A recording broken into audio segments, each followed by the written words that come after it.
My name is Scott, and I am an addict. Thanks, Jason. And I can say the same thing about Jason. When I came back in May after a relapse, I wouldn't call it a relapse because I really wasn't working a program of recovery, but, when I decided to go use again, Jason was there for me, and I remember going to Outback Steakhouse with a few guys, and he asked if I wanted to ride with him up there, and we had dinner, and I enjoyed myself, and feeling a part of was crucial for me in the beginning, and Jason was one of those guys that helped me to feel a part of and included me, and other activities and other things, was there, to lend a helping hand, and I really appreciate it. I'm a little nervous, but I think I'll be all right. I prayed and meditated a little bit before I came here and kind of cleared my mind. And every time I tried to think about what I was going to share, I tried to get my mind elsewhere. Because I didn't want to ruin all the good stuff, by thinking about it, and then I wasn't going to say any of it. So I'm like, no, stop. And but I've been looking forward to being able to raise my hand at this meeting, because this is one of the few meetings that I go to that I hear it said, if you have a year or more clean, please raise your hand to show that this program works. And I was able to raise my hand tonight, and that's just an amazing feeling. I've been looking forward to that moment, every time I heard it, I'd look around and had been just anticipating that, and working hard to be able to get here. I'm so grateful to be here. I'm so glad that all of you are here, because, and I'm so glad that I found all of you, and I didn't know where all of you were, but this is where I was looking. This is what I was looking for the whole time while I was using. This is what I needed. This is what I need, and I'm so glad to be here.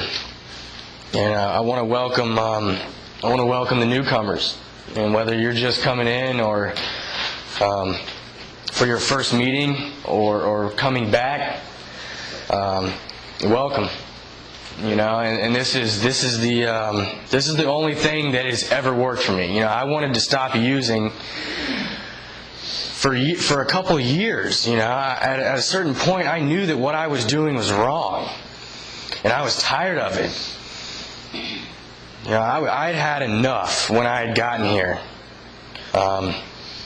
It's just interesting because I had enough when I first got here. But I continued to use because I wasn't willing to take suggestions. I knew everything. I thought I had all the answers. And I heard someone share one time. When I try and manage my life, I end up in Narcotics Anonymous or something like that. And that's exactly what happened. I was trying to live life and trying to live. And I ended up here. And it's interesting to me, and I'm glad, the newcomers. I'm glad you all made it, because I hear frequently that I believe this to be true, that a lot of us don't even make it here. A lot of us don't even make it here, and it wasn't of my doing to come here. I was forced to come here. I didn't find this on my own. I was led here. And that's just the power that's greater than myself, which I choose to call God. The God of my understanding led me here, and I'm so glad that I'm so grateful that He did. I'm so grateful that He did. I was living without hope. I had no hope, and I didn't care. I didn't even know what hope was. I was just on this train, just going, self-destruction, and I didn't even care. That's the craziest part about it. I didn't. I just numbed all the feelings I had with using, and just active addiction in general, the many ways that it manifests itself. And hearing that I didn't even care, that I was just dying, just like really it's just crazy to me now, because today it's just different. I want to learn, I want to grow, I want to get better. And a year ago, I didn't want any of that. I didn't care. It didn't really matter. I was fine with whatever happened. I just didn't even I wasn't even thinking. I was just being led by this destructive force. And I wasn't paying attention to anything, to myself, to anything around me. I was just on cruise control. Just wild. And I'm, like I said, it's the only thing that has ever worked for me. That is the only thing that's ever kept me clean. Because I could stop using for a couple days, and I tried this self-help thing where I flew out to Texas and was going to these things once a month and thought that would be the solution to my problem, And, that didn't work for me. I stayed clean for about a month and a half, 2 months, and then I just picked right back up where I left off, I could stop using for a little while, but I'd always pick right back up. I'd always pick back up. My self-destructive personality cried out for failure. And, so I guess I'll kind of give a little bit of an introduction to me and get a little personal. And I don't want to share about, I try not to share a whole lot about details, but just that level of identification and understanding that I feel that most of us can relate to. And because it seems to be a very common theme throughout Narcotics Anonymous and addicts in general. When I grew up, it's amazing to me the way I grew up and the way that I ended up, in a sense, because I grew up in a very nice environment, you know what I mean, and a very I had a lot of fun. I had a lot of friends in the neighborhood. I enjoyed, everything seemed to be just so different as a child than it started to as I got older. And as far as my family goes, I've never been really too close to my family. My dad worked a lot, and he wasn't around a whole lot. He went to bed at 8, woke up at 5. And that was his. He was a provider. Put the roof over our head, put dinner on the table, and and that's okay. I've come to an understanding that that's okay today, and that's the way that some people love. That's the way they show love, and he's no one to blame, because for a while, I blamed him for the reason why I ended up the way I did, and I can't blame him for that. It's the way his father raised him. What do I expect? And but growing up as a child, life was my environment was very good, very healthy environment, but inside was not okay. I remember the same kind of routine, the same theme here. Just never really feeling a part of, never really feeling like I belonged anywhere, never really experiencing that connection with other people, and I always felt like people were talking about me. I just felt different, and I didn't ever really think a whole lot of myself, and no matter what people told me, the good compliments, the good, uplifting, and how proud they were of me, I just kind of just went in one ear and out the other. I never really felt it, because I didn't believe it myself. And I don't really know why, but that's just kind of the way it was.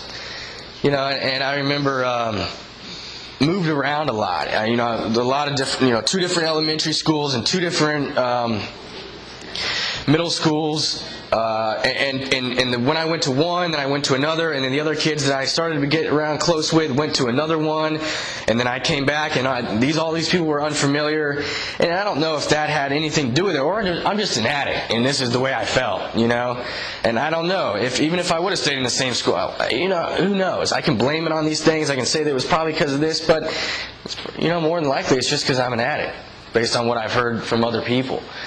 And, I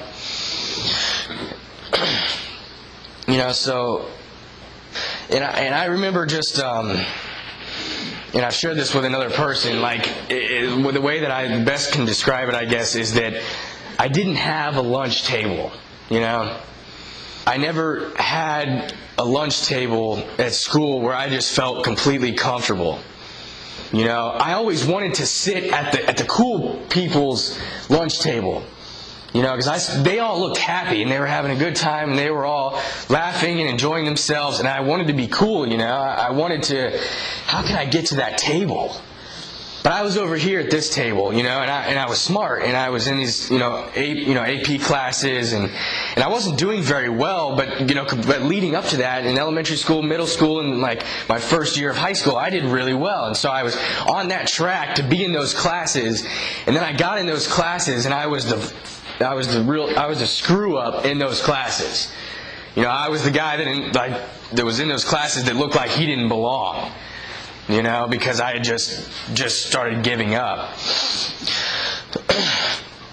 And I can say that my first, looking back, my first real evidence that I can see thus far in my addiction, obsession and compulsion, was this video game.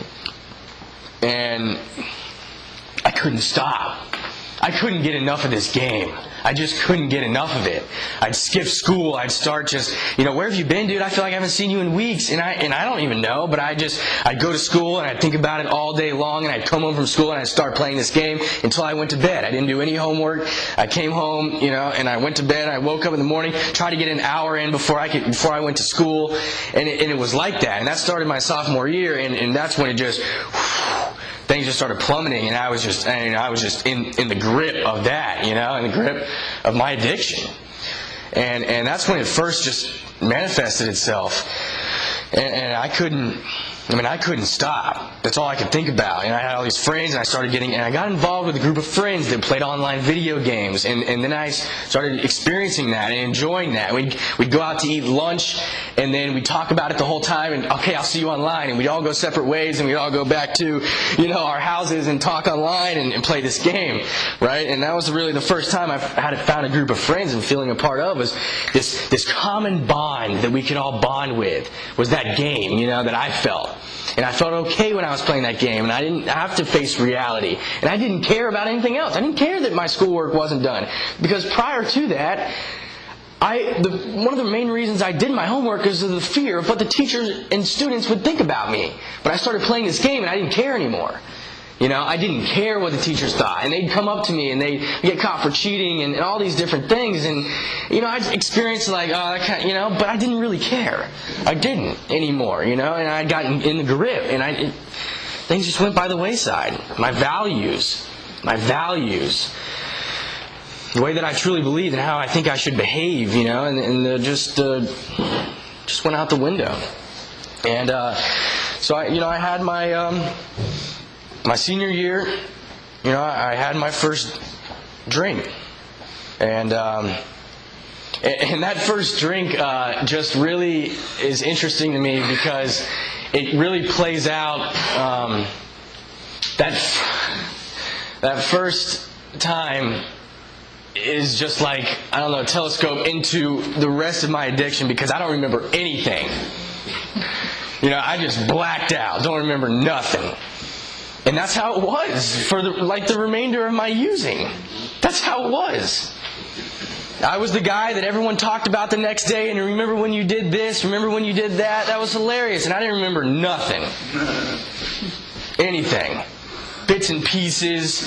But I got I got a thrill from that. I enjoyed that. I enjoyed them talking about me, the funny things that I did, And whether if it was stupid and lighting a cigarette backwards and just flaming up in my face, or, one time someone was like, you remember when you were running around like Tim Tebow, stiff-arming people, like they weren't even there, and like I enjoyed that. They thought it was funny, and I felt okay with that. I liked to be able to provide that laughter, even if I didn't remember any of it. But we'd go out to breakfast the next morning and they'd all be talking about it, and I enjoyed that. I thought that was, they liked me. I thought they liked me because of that. I was so, my perception of everything was just so skewed, and it says in our literature it says addiction and withdrawal distort rational thought, and I believed that that's what it was. Those were friends because they laughed, because they enjoyed having me around, or just would laugh at just the stupid shit I did. And so I started experimenting and moving along the timeline, or whatever you want to call it, the chain of different substances. And it doesn't, in Narcotics Anonymous, we aren't interested in what or how much you used, who your connections were, what you have done in the past, how much or how little you have, but only in what you want to do about your problem and how we can help. The newcomer is the most important person in any meeting, because we can only keep what we have by giving it away. And so I'm not going to get into these details, and it doesn't. I just said it. It doesn't matter what you use. And that was a big part of my story, because I didn't feel like I belonged here, because I didn't use certain drugs. I didn't use the hardcore drugs or the things that I thought were like. I just tried any way that I could disprove the evidence of addiction in my life. I held on to it, and I was like, nope, I don't really belong here. I'm not like these people. Because they did this, and I'm not like them. Look at them, they're all old, and they're all like, missing teeth, and they're all like, So many of us, most of us are rebellious to recovery. We rebel this. We resist recovery, and so I started moving along the chain, I guess, and I got busted, I got arrested, and my friends, and it was interesting because my core group of friends that I had didn't, they just used one drug, right? But I started using all these, other drugs, and they didn't like it, and they were like, you can't come around anymore, because you don't know how to handle yourself. You don't know how to behave, which is true. I don't. You don't know how to behave yourself. I'm ripping stuff out of the walls, and I'm having just meltdowns, and I'm just like raging, and just a freaking emotional roller coaster, and I wasn't really. They didn't want me around anymore, And at this point, I don't blame them. I was just a wreck. And I believe at that point, when I had lost those group of friends, is when I started isolating a little bit. And I only hung out with people that used what I used. They would kind of disappeared, and I started hanging out with people that used these other things. And kind of started to get smaller and smaller. And I know I had mentioned just for a second there I had gotten busted, and I did, and it's interesting because I know other people have said this, it was the wrong road. Well, I thought it was, the wrong neighborhood. I just won't go to that neighborhood again. Like, what was I thinking? Sitting in the car in the middle of a neighborhood, using, because we had went there for 3 or 4 months without getting caught, that this place is okay. We just hadn't, the cops hadn't been called yet. That's all it was. And, and at that point, I had moved away, and I was living in Gainesville, and that's where my addiction really took on a whole nother level. It took on a whole nother level, and I just was using every day, all day. Told my parents, that I was in school, but I was very rarely going, I just tried to scheme and junkie my way through things. And I changed my grades. I took, used Photoshop and changed my grades and all this stuff, to fool my parents. And I did a lot of horrible things that I really regret, and eventually I was broken. I was broken.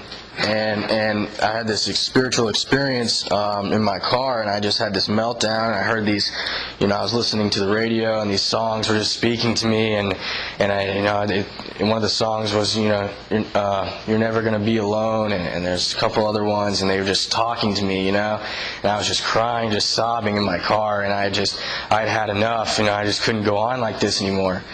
And it's interesting because I was feeling so broken, so just devastated, and needed help and wanted to get help, but didn't know where to go. And a day later, I'm like telling myself that was all BS. I didn't really believe that. That didn't really happen. I wasn't that broken. It wasn't that bad. It's like, it's okay, what are you doing? And I talked to my mom, and she had told me, to follow, kind of follow through with it, and so I did, and I was, driving, I'm just getting ready to drive, I'm driving home, and I'm only on the road for about 10 minutes, and I'm having all these doubts, and I'm like thinking about turning around and going back, and this car pulls in front of me, and it says, trust him. And so I continued on. I went home, and I maybe stayed clean for a little while. I didn't know about Narcotics Anonymous yet, and stayed clean for a little while just on my own will, and that didn't work. That didn't last. And so I continued to use, and things just continued to get worse. And the thing was that before that moment in Gainesville, I wasn't aware of the things that I was doing. Like, I didn't think that what I was doing was wrong. I was okay with it. I was just living life. I didn't really have this conscience, in a sense, that what I was doing was wrong. But from that moment on, I felt this guilt and shame that it happened every time I used, was that I shouldn't be doing this anymore. Don't you remember what happened? Don't you remember how you felt that day? Remember how broken you were? And I'd continue to do it. So I had to use more and more to just continue to numb that until I didn't feel it anymore, And that was a whole other level. And that was when I was living in Charlotte. I moved up there, and because it's like, okay, well, the problem is just Gainesville, the problem's Lakeland, the problem's I'll just move away up here. And and I don't know if I actually really thought that. It was just like, just take me somewhere else. It didn't matter really where I went. Just let me go somewhere else. Let me be somewhere else. Let me be someone else. So I just went along, and up there, it only got worse. It only got worse. I remember the first day I got there, thinking that, to myself, that it'll be different up here. It's going to be a new life. You'll meet new people. It's going to be great, And that very first day, there I am, outside of a store, asking people like, hey, do you know where I can get this? Hey, do you know where and just looking for someone, to get high. And that night I ended, I met people, and I got out, like just like the first time, just blackout. And it's a funny story, they used to call me the Tinkle King, because it was about a 50% chance that I was going to piss myself. When I woke up, I was going to be soaked in urine. It was about a 50-50, and it got so bad that it was all right. At a certain point, I was okay. It was like, oh, it happened again. It was just, I lost, heads or tails, And so it would be a couple heads in a row, and I wouldn't, and it wouldn't happen, and then there was like 3 tails in a row, and then all these people, asking me like, hey man, did you sweat your ass off last night, in my chair, or in the bed, and all these just so embarrassing situations, but I didn't even. But stuff didn't stop me, I didn't think I had a problem. I just didn't look at it. I didn't take a look at anything that was going on. I only saw things one way, and I never stopped to take a look at what was actually happening around me and what I was actually doing. I just didn't look at it. I just ignored it.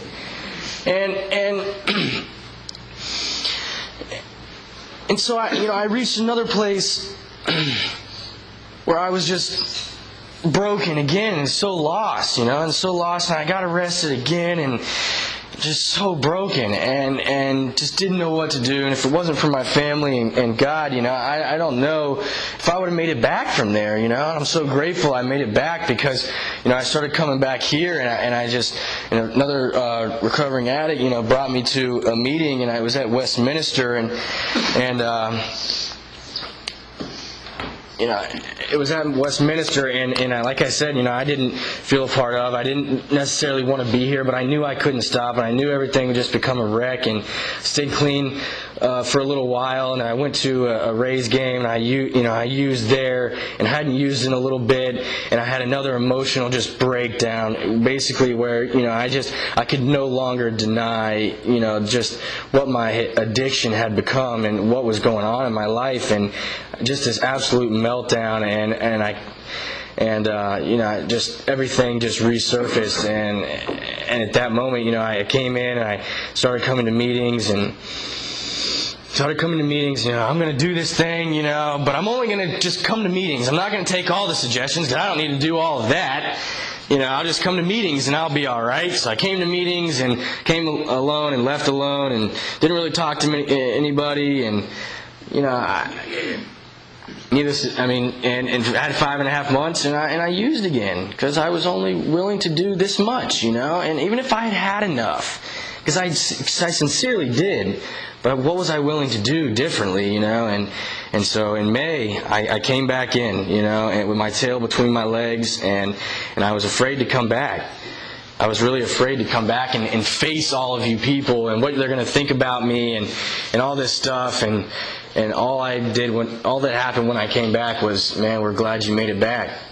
We love you, and we're glad you're here. We're glad you made it back. That was it. And that was an amazing feeling. That was an amazing feeling.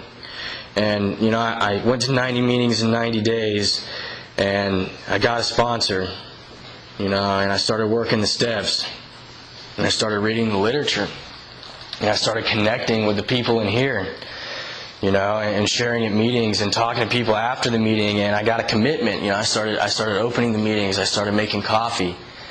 And I'm a part of the PR subcommittee. And I went to FRCNA. I went to FRCNA, and I've been involved. That's the bottom line is I got involved. I dove in. And no, I haven't been, I kind of shut myself down a lot, so I immediately want to say, no, I haven't been doing my best, working my steps and stuff, but, I have. I'm still clean, something I've been doing something right. And I've been working, and I'm in the 4th step, and I went to the Keys for that as a spiritual experience unlike I've ever really had. And like I said, FRCNA, and wow, just going to FRCNA, only a month or so, a month clean, or a little over a month clean.